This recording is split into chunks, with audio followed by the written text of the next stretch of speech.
Hi friends, Zoology Simplified channel competitive exams காக degree level zoology prepare பண்ணிட்டு இருக்கோம். PGTRB new syllabus வந்ததுல இருந்து unit 10 biostatistics series start பண்ணியிருக்கோம். Biostatistics seriesல இன்னைக்கு நம்ம பார்க்க போறது probability. Probabilityனா என்ன, addition and multiplication rule, permutation and combination previous videosல நம்ம பார்த்துட்டோம். இன்னைக்கு நம்ம பார்க்க போறது probability distribution, binomial, Poisson, normal மூணுமே பார்த்துடலாம். அதுக்கப்புறம் properties of normal distributionும் இந்த வீடியோல நம்ம பார்க்க போறோம். probability distribution வந்து ஏற்கனவே probabilityனா என்னன்னு பார்த்திருக்கோம். ஒரு சான்ஸ், நம்மளுக்கு பிடிச்ச ஈவென்ட் வந்து நடக்கிற எல்லா ஈவென்ட்ல இருந்து நம்மளுக்கு பிடிச்ச ஒரு ஈவென்ட் எவ்வளோ சான்ஸ் இருக்கு இது அக்கர் ஆகிறதுக்கு, இல்ல நம்மளுக்கு பிடிக்காத ஈவென்ட் அக்கர் ஆகிறதுக்கு என்ன சான்ஸ் இருக்கு அப்படின்றதுதான் probability. probability distributionும் அதே மாதிரி தான். ஆனா இங்க வேரியபிள்ஸ் வந்து சிங்கிள் வேரியபிளா இல்லாம ரேஞ்சா இருக்கும். ரேஞ்ச் நம்ம ஆல்ரெடி வீடியோல பார்த்திருக்கோம். பயோஸ்டாட்டிஸ்டிக்ஸ்ல 0 to 10, 10 to 20 மார்க்ஸ் எடுக்கிற ஸ்டூடெண்ட்ஸ், 20 to 30 மார்க்ஸ் இந்த மாதிரி ரேஞ்ச் கொடுத்துருவாங்க. லோவர் வேல்யூ அப்பர் வேல்யூ கொடுத்து இப்போ 30 to 40 மார்க்ஸ் எடுக்கிற ஸ்டூடெண்ட்ஸ்லாம் எவ்வளோ பேர் இருக்காங்க, இந்த மாதிரி ரேஞ்சில் இருந்து ப்ராபபிலிட்டி கண்டுபிடிச்சோம் அப்படின்னா அது ப்ராபபிலிட்டி டிஸ்ட்ரிபியூஷன். அப்போ வேல்யூஸ் டிஸ்கிரீட்டாக இருக்கும், ரேண்டம் வேரியபிளாக இருக்கும். இப்போ அதில் 3 டைப்ஸ் இருக்கு ப்ராபபிலிட்டி டிஸ்ட்ரிபியூஷன்ல. Binomial distribution, Poisson distribution, normal distribution. Binomial டிஸ்ட்ரிபியூஷன்ல வந்து கொடுத்திருக்கிற ஈவெண்ட்ல கொடுத்திருக்கிற டிஸ்ட்ரிபியூஷன்ல ரேஞ்ச் இல்லையா, அது டிஸ்ட்ரிபியூஷன் தான் நம்ம சொல்லுவோம். கொடுத்திருக்கிற டிஸ்கிரீட் டிஸ்ட்ரிபியூஷன்ல நடக்கிற பாசிட்டிவ் அக்கரன்ஸை மட்டும் பைனாமியல் டிஸ்ட்ரிபியூஷன் சொல்லுவோம். நிறைய இண்டிபெண்டன்ட் அக்கரன்ஸ் இருக்கு, அதுக்கு இடையில பாசிட்டிவ் அக்கரன்ஸ் மட்டும் பைனாமியல் டிஸ்ட்ரிபியூஷன். ஸ்டேட்மெண்ட்ல கொடுத்தா பாத்துருங்க, பாசிட்டிவ் அக்கரன்ஸ் அப்படின்ற ஒரு நேம் வந்து அது பைனாமியல் டிஸ்ட்ரிபியூஷன். Poisson distribution. பாய்சான் டிஸ்ட்ரிபியூஷன்ன்றது டயத்தை வச்சு வரும். நம்மளுக்கு தேவையான விஷயம் இந்த டயத்துல இருந்து இந்த டயத்துக்குள்ள நடந்துருமா, புரியுதா? ஒரு வேவ்ஸை கால்குலேட் பண்றதா இருக்கலாம். வேவ்ஸ் வந்து இந்த டேட்ல இருந்து இந்த டேட்டுக்குள்ள, அதாவது மூன் வந்து பௌர்ணமிக்குள்ள அமாவாசைக்குள்ள வேவ்ஸ் இப்படி நடந்துருமா, பௌர்ணமிக்குள்ள அமாவாசைக்குள்ள மீனோட இனப்பெருக்கம் எப்படி இருக்கும், இந்த மாதிரி நம்மளோட ப்ராபபிலிட்டி கொடுத்திருக்க டயத்துக்குள்ள நடந்துருமான்னு பாக்குறது தான் பாய்சான் டிஸ்ட்ரிபியூஷன். புரியுதா? ஜுவாலஜியில சொல்லணும்னு பார்த்தோம்னா நம்ம அதை தான் கால்குலேட் பண்ணுவோம். மூனோட லூனார் சைக்கிள் இருக்கு இல்லையா, பௌர்ணமி அமாவாசை, அப்போ வந்து எவ்வளோ நண்டு உற்பத்தி ஆகுது, எவ்வளோ மீன் உற்பத்தி ஆகுது, இந்த மாதிரி கிவன் பீரியடுக்குள்ள நம்மளோட சான்ஸ் அக்கர் ஆகுமான்னு பார்க்கறது தான் Poisson distribution. So time mention பண்ணியிருக்காங்க, கிவன் பீரியட்னு கொடுத்துருக்காங்கன்னா அது பாய்சான் டிஸ்ட்ரிபியூஷன். நார்மல் டிஸ்ட்ரிபியூஷன் ஏற்கனவே நம்ம ஃப்ரீக்வன்சி கர்வ் பார்க்கையில பார்த்தோம். இதே மாதிரி தான் ரேஞ்சுக்கு வந்து ஃப்ரீக்வன்சி கர்வ் பண்ணோம்.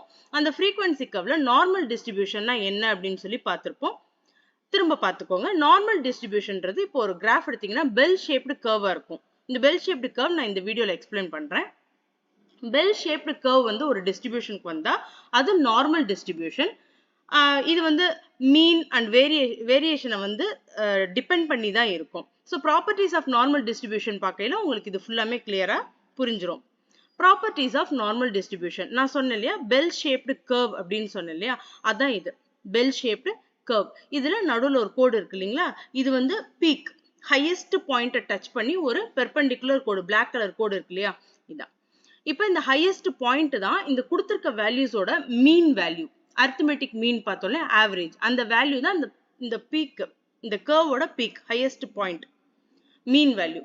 இதான் ஒரு நார்மல் டிஸ்ட்ரிபியூஷன் கர்வ். இந்த நார்மல் டிஸ்ட்ரிபியூஷன் கர்வோட ப்ராப்பர்ட்டிஸ் என்னன்றதை ஞாபகம் வச்சுக்கோங்க. ஸ்டேட்மெண்ட் கொஸ்டின்ஸ்ல வர்றது, அசம்ஷன் அண்ட் ரீசன்ல வர்றதுக்கு சான்சஸ் இருக்கு. நார்மல் டிஸ்ட்ரிபியூஷன் கர்வ் எப்பயுமே சிமெட்ரிக்கல் அபவுட் மீனா இருக்கும். அப்படின்னா என்ன, மீன்னா என்ன சொன்னேன், இந்த சென்டர்ல ஒரு கோடு இருக்குல்ல, இந்த பீக் வேல்யூ தான், இந்த மேல இருக்க இந்த மவுண்டைன் பீக்கை டச் பண்ணிட்டு இருக்க வேல்யூ தான் மீன்.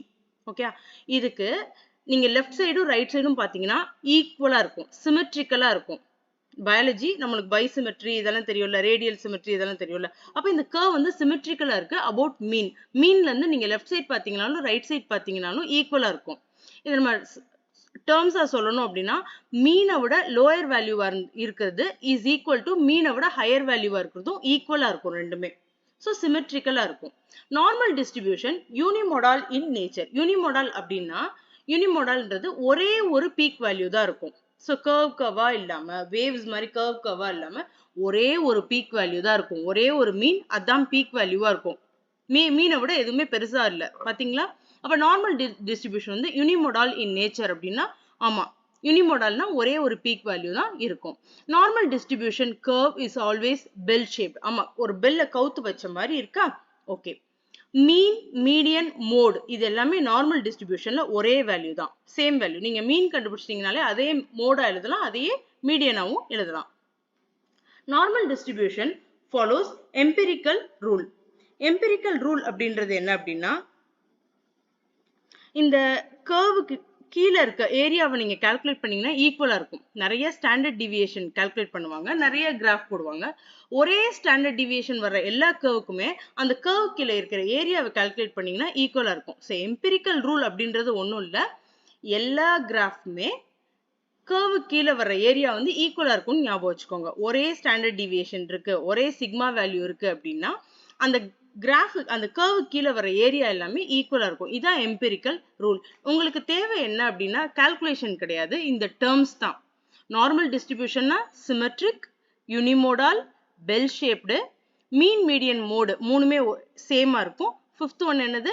நார்மல் டிஸ்ட்ரிபியூஷன் எப்பயுமே எம்பிரிக்கல் ரூலை ஃபாலோ பண்ணும். இந்த டேர்ம்ஸ் தான் ரொம்ப முக்கியம். இதுல not normal distribution to not follow unimodal in nature. Normal டிஸ்ட்ரிபியூஷனுக்கு நிறைய பீக்ஸ் இருக்கும். அந்த மாதிரிலாம் கொடுத்தா நீங்க என்ன பண்ணணும் அப்படின்னா அதை ராங் ஸ்டேட்மெண்ட்டா ரைட் ஸ்டேட்மெண்ட்டான்னு கண்டுபிடிக்கணும். அப்போ டேர்ம்ஸ் தான் ரொம்ப முக்கியம்.